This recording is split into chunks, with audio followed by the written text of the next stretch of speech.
Saya Cikgu Saedah Abdul Wahid daripada SMK Sepak Gaya Lahadatu.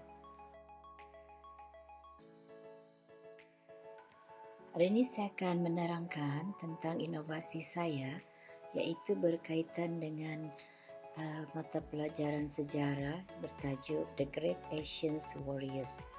Okey, bagi tajuk inovasi ini, kita gunakan berkaitan dengan tajuk tingkatan 4 subtopik 2.4, di mana pelajar akan belajar tajuk nasionalisme di Asia Tenggara, dan inovasi ini berkaitan dengan mengkaji atau mengingati tokoh, nama tokoh, lokasi, tempat dan juga perjuangan mereka secara umum. Dan ini telah terbukti memberi impak yang besar kepada pelajar dalam mengingati dan mengatasi beberapa masalah pembelajaran bagi tajuk ini.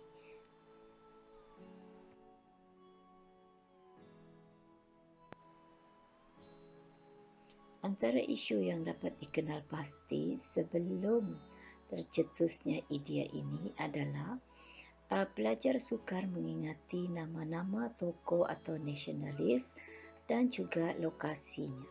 Mara mereka sering terkeliru antara tokoh-tokoh tersebut, lokasinya, dan juga ini menyebabkan mereka akan kehilangan beberapa markah dalam menulis esei ataupun menulis jawapan mereka. Okey, dan juga sebelum ini hanya menggunakan kaedah merujuk pada buku teks dan chalk and talk sahaja. Jadi ini menyebabkan pelajar yang mengambil mata pelajaran sejarah, khasnya bagi tajuk ini, dengan masalah yang ada, mereka akan menjadi bosan untuk belajar mata pelajaran sejarah ini. Sedangkan mata pelajaran ini adalah wajib lulus.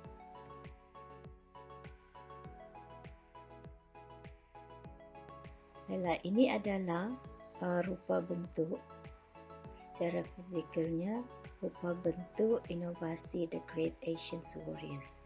Okey, di sini dibuat daripada sekeping zinc, okey, yang saya lekatkan di atas di dalam fail, ya, dalam fail plastik ni.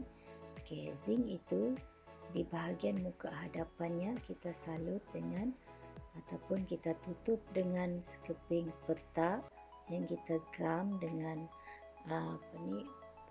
dengan gam biasa, di mana peta ini merujuk kepada Asia Tenggara, ya, negara-negara di Asia Tenggara. Jadi di sini kalau dilihat, pelajar akan belajar dahulu lokasi-lokasi di Asia Tenggara ini, di mana Indonesia, sebab ada pelajar yang masih lagi kurang mengingat di mana lokasi-lokasinya. Okey, selepas itu kita terangkan tentang tokoh-tokoh tersebut, ya, nasionalisme tersebut. Jadi di sini kita dahulukan dengan warna hijau, ya, di mana warna hijau contohnya, ya, kita ambil negara Filipina.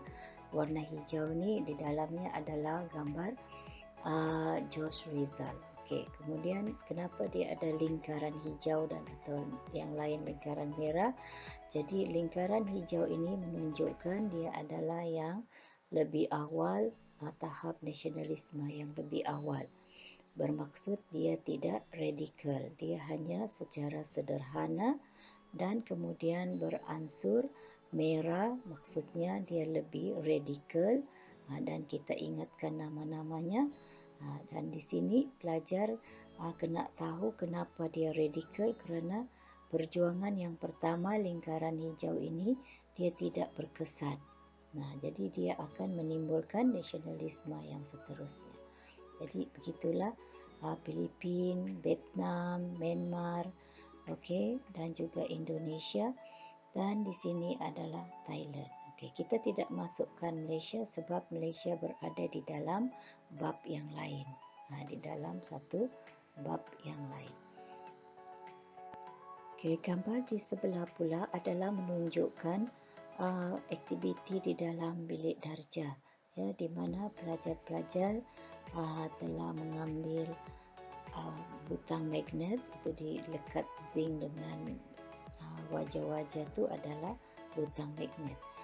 Jadi mereka akan menyusun di kawasan-kawasan mana lokasinya dan seterusnya mereka akan mencatat di kertas yang disediakan.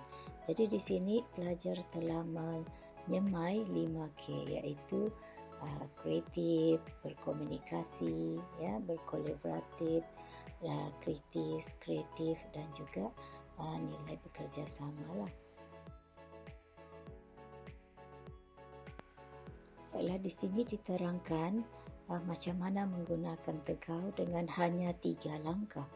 Iaitu pertama, cikgu akan menerangkan berkenaan dengan peta butang magnet, lingkaran hijau dan merah, dan juga yang kedua, pelajar pula akan mengambil bahagian dan melihat bahan-bahan dan juga meletak butang magnet dan menerangkan semula kepada guru ataupun rakan-rakan mereka.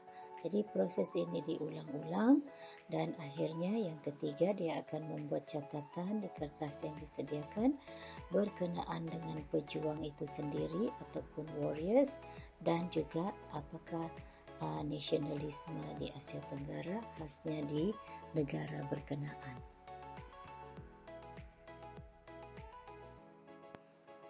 Seterusnya di sini dilihatkan perbandingannya setelah menggunakan inovasi dan juga belum menggunakan inovasi. Jadi jika dilihat di sini, kalau kita hanya menggunakan buku teks, pelajar mengambil masa yang lama untuk belajar, ya. Dia ada beberapa lembar di dalam bab ini. Kemudian di dalam buku teks, kemudian masa menjawab soalan pun begitu juga. Dan seterusnya semasa menjawab mereka tidak dapat menjawab dengan baik, ya. Dan setelah ada inovasi ini, masa belajar lebih singkat, maksudnya dia hanya menerangkan beberapa butang magnet, dia tahu lokasi dan dia tahu sejarah-sejarahnya dan cuba menghafalnya berulang kali dibuat. Okey, dan dia sangat membantu pelajar masa mereka menjawab soalan pun dapat dibuat dengan laju dan juga dia sangat membantu pelajar. Jadi itulah kelebihan The Great Asian Warriors. Okay, seterusnya kami telah menjalankan ujian keberkesanan, ya, kepada 51 pelajar sama ada kita ingin membuktikan sama ada The Great Asian Warriors ini inovasi ini berkesan ataupun sebaliknya. Jadi pada ujian pra tanpa menggunakan tegau, kita dapati inilah dia keputusannya. Ramai pelajar mendapat 1 hingga 5 markah sahaja dan yang seterusnya yang memang ada seorang excellent boleh mencapai 16 hingga 20 markah.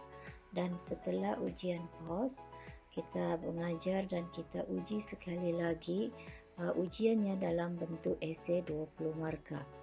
Okey, dan di sini pelajar mula nampak, ya, keberkesanannya di mana semakin meningkat.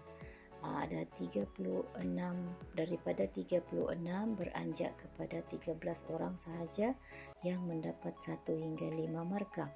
Okey, dan yang lainnya semakin meningkat. Okey, seterusnya pada ujian prestasi sekali lagi pada bulan Mac diadakan ujian dan kita melihat keberkesanannya sangat berkesan, ya, memberi impak yang tinggi di mana 1 hingga 5 markah pelajar masih ada lagi 8 orang dan ini memerlukan kita satu kaedah lain lah.